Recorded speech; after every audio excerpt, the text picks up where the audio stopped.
Je vais vous raconter l'histoire d'un constructeur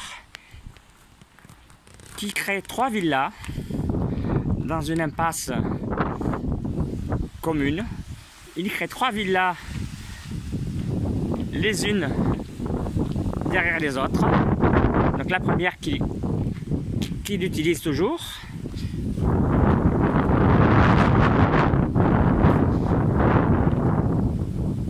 Tiens, les volets qui se ferment.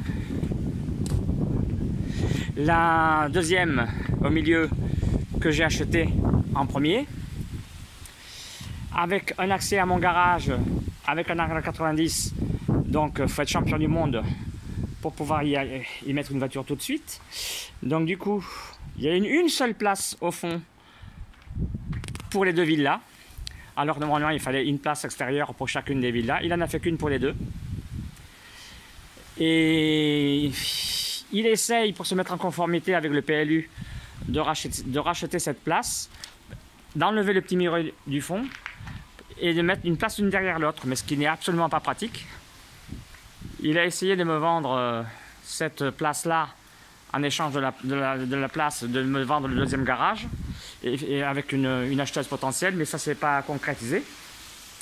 Et depuis, il gêne pour essayer de me faire partir. Agression au coup de marteau, agression à la barre de fer. Il se verre là. Voilà. Alors qu'il est parti. Ce qui fait qu'il attend qu'une chose, c'est que je rabote sa voiture et pour faire un constat. Alors, les travaux, il a fait en plus des travaux. Il a supprimé 2 stationnements en réalité. Il s'en est accordé 3. C'est la place du fond qui normalement lui revenait pas. Il la garde. Ici, c'était son garage. Il en a fait un spa jacuzzi, alors que c'est complètement con, parce que ce garage lui permettait de rentrer en toute sécurité dans son salon, donc à l'abri de la pluie, à l'abri de la circulation dans l'impasse, pour la sécurité de ses enfants. Mais bon. Et là, c'est une place non couverte qu'il a couverte en pseudo-garage, parce qu'en fait, c'est un garage à scooter et une remise.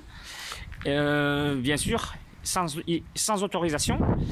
Ça fait 3 fois qu'il pose une demande, mais normalement la mairie aurait dû faire un procès verbal d'infraction pour travaux non autorisés. Alors il a fait un mur derrière de 2 mètres de haut, alors que le PLU demande 1,20 m maximum dans la partie basse du muret.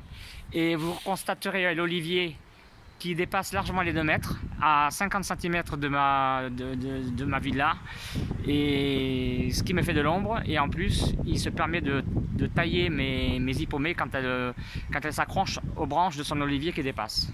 Voilà la situation.